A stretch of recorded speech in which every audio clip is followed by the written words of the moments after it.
talk to her. And that's the way she learns best.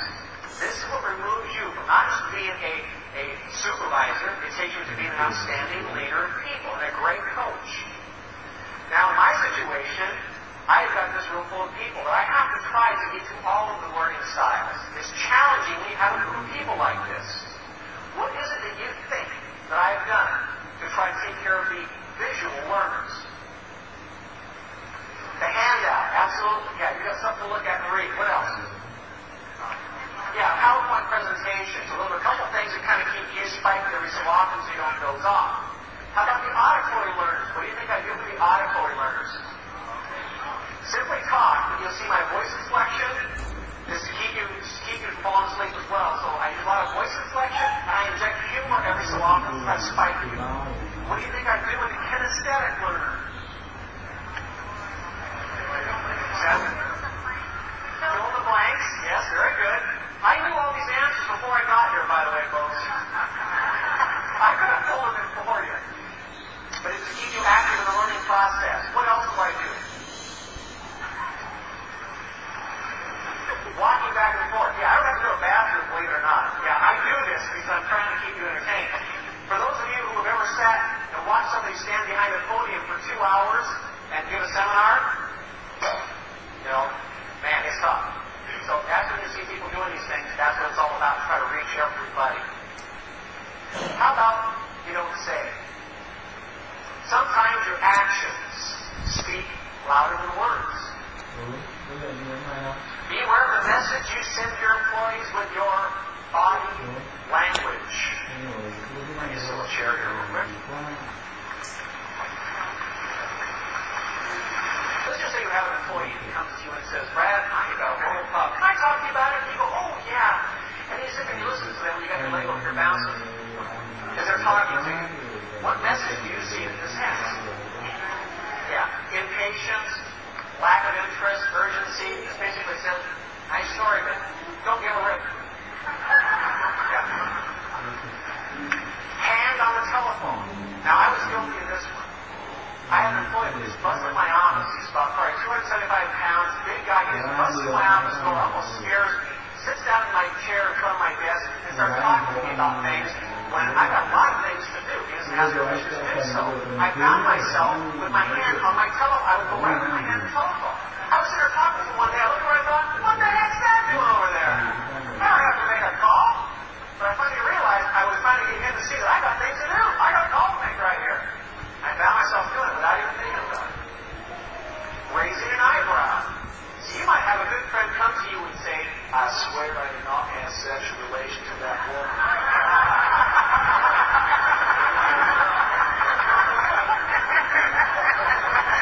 Yeah, that might show disbelief, questioning, or surprise.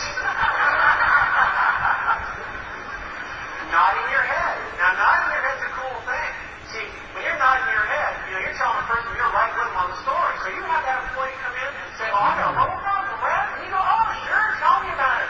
And you got your head nodding like this. You're listening to that story. See the head? It says, I am all over this story. I am right with you. Now, inside, you might be saying to yourself, boy, I don't have time for this crap. But this head, I'm telling you. Yeah.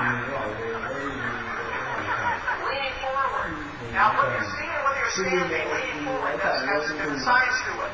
If you're sitting in your chair talking to an employee like this, this has a different visual message than this.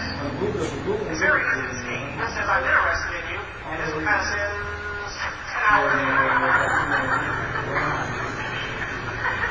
Looking away.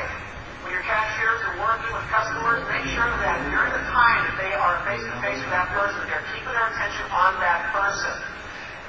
Looking over their head and looking at the other people behind them, that just drives absolutely nuts. And if you're out front, you're working with someone, and you see something, a security concern or whatever else it is, don't keep looking around. Excuse yourself from the person. It's better to do that and remove yourself totally and deal with it than to sit there and look over this person's head, driving you crazy. Remaining silent. Now, remaining silent is a very powerful motivator. Remaining silent is good news. Even to take your employees monthly or quarterly and sit them down and just say, tell me how things are going around here. What do you think you do to improve the place? And say nothing else. Just absolutely shut up. Just listen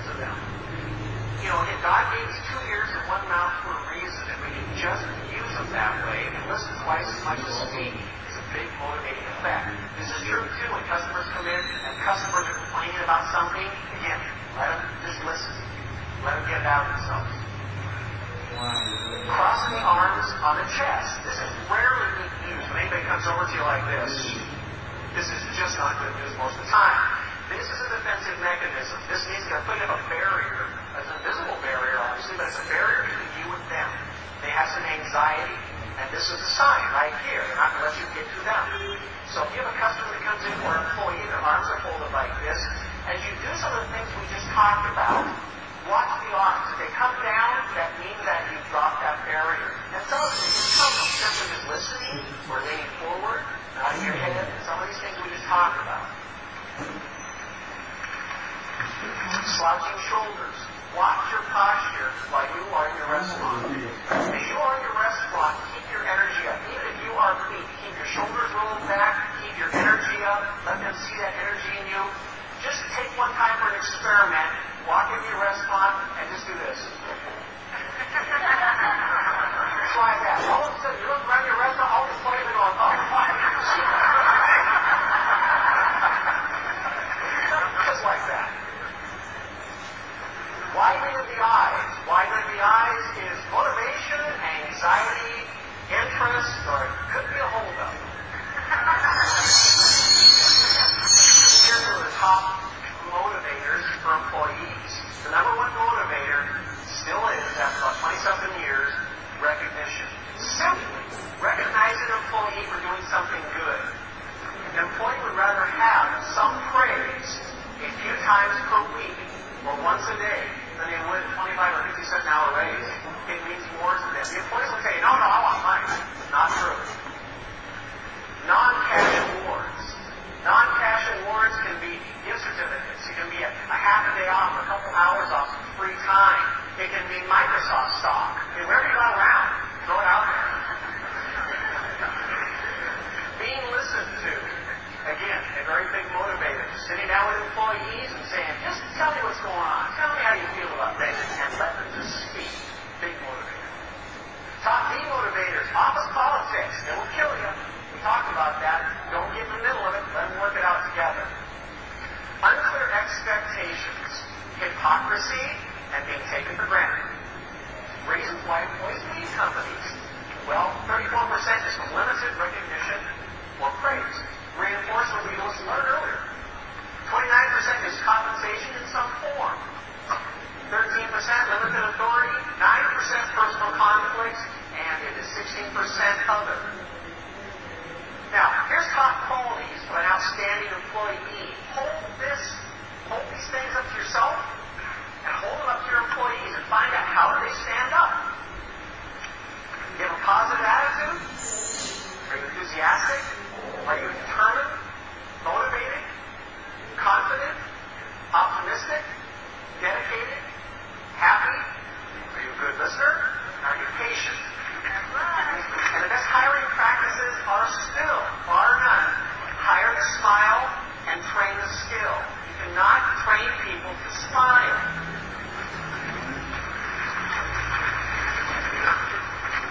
The last page is on action. What can we do tomorrow that we did not do today?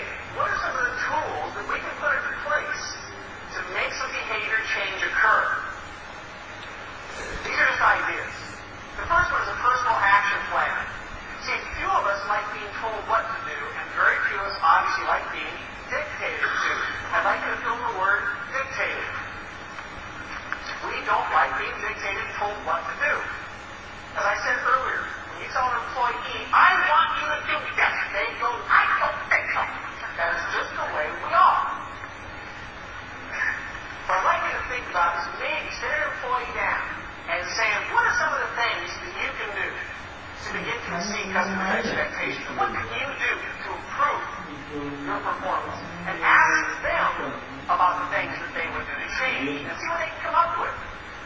In order to do that, if they do this and do their own things, they now create their own destiny. And change will occur much faster. I'd like you to go to 4 lines down.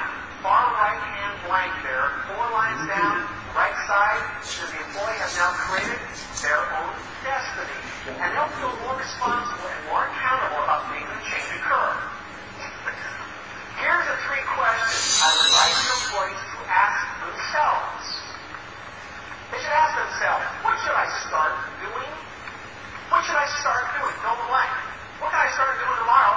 not do today? What should I keep doing? There are some things I'm doing now that are really working. I want to keep doing them. The last one is, what should I stop doing? What are the things that aren't working? You can do an action plan monthly, you can do it quarterly, you can do it any time you want. In my office, before we do any reviews, we always have the employee turn in a personal action plan first. So we get to see what they're looking at in terms of change, and we incorporate that into their reviews. By the way, there can be more than one thing for each of these. So what should I start doing? Somebody might think of 3 things. Great. When it comes to what should I keep doing, there might only be 1. What should I stop doing? There might be 2. Whatever. Allow them the freedom to pick those things. And you ask the employee, when they got it all filled out, ask them, how long is this going to take to initiate? When can you start? They'll say, now?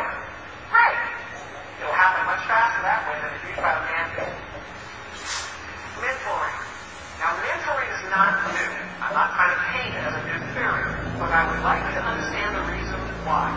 The reason for mentoring is very simple. When you hire a new employee to come into your environment, it's human nature for employees to come into a new work environment and seek out people much like themselves. They will find the smoker if they're a smoker. They'll find every person closest to them. That is not always good news for you. I would highly like to recommend that when you hire a new employee, if they're going to be working at the register, I would recommend that you take them over and say, John, I want to introduce you to Mary. Mary's going to be your mentor for the next few months during your training, because this is the person that we hold in the highest esteem. Now there's absolutely no problems about understanding who that person should be like. It is very clear. You want to be just like this. You want 20 more people like that. That's the reason for mentoring. Seeking a wow factor. You might maybe on a monthly basis, if you have monthly meetings, maybe hand out 3x5 note cards to the employees and ask them to write down on that note card an idea. Maybe even give them a few days to think about it. But think of an idea, something they can do that might exceed people's expectations, that might wow the customer. Maybe it's not even for their job. Maybe they're a cashier, or maybe they've got an idea for some other position in the restaurant. Have them come up with some ideas and see if you can utilize them and attempt to try some of these. Now, you have to let them know up front that not all of these ideas will be used or tested. But you want them to try a few of them, try to find something new they've never done before. The 4th line down is blank. If you want innovation, please go to the word innovation. How about a weekly praise list? You might take, if you've got, again, 5 employees that work underneath of you, you might take a piece of paper to write their names down on this piece of paper. Maybe you can photocopy it maybe 10 times, maybe 10 weeks' work. But during the next week, Monday through Sunday, or whatever your work week is, make sure that you give the praise to each one of these people for something. What it will do is it will force you or your supervisors to keep their heads up more, looking around and trying to catch the employees doing something good. Because again, praise will change behavior. I don't know if you ever measured it or not. There's only an 18-inch difference between a kick in the butt and a pat in the back. Not a big distance. There's a big difference in how we motivate people. I'd like you to fill the next line, which is praise, breathe, change. Praise, breathe, change. I think that if you praise people, they will change their behavior much faster. And that's what this does. It allows us the opportunity to give praise to these people and make sure that everybody gets a little bit. Praise specific behavior or action. Not just thanks for the good job. When the employee walks out at the end of the day, you go, hey, good job today. You might confuse them. You might be saying, well, what's so good about my day? Still $40 short. I got yelled at 3 times, dropped 2 trays. That was not a real bonus day in my eyes. They want to know something very specific. They want to know, John, today you had that angry customer around noon today? Man, you handled that beautifully. That was a piece of work. I would highly recommend praising an employee around other employees so the other employees can hear it. So the other employees go, wow, is that what it takes to get praise around here? I can do that. How about don't hit the word thank you? Take time to sit with the employees or take some time to walk to the side, look at that, take some time to really give them some sincere thank yous and some praise. So just make sure that as you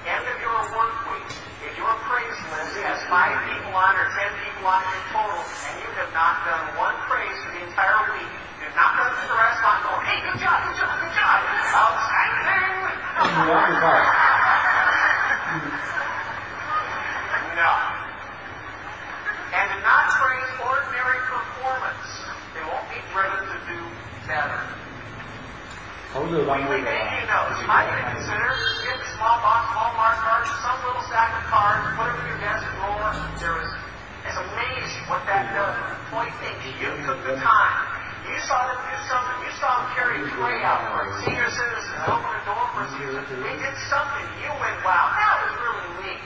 And you took the time to go back and just write it into a small card and give that to them. Man, that is powerful. They do not forget those kind of things. Please fill in the blank. Each week you should pick an employee who has stepped outside the box and is trying new things to better themselves and the company. That is worth a card. And as Dwight D. Eisenhower once said, you do not lead by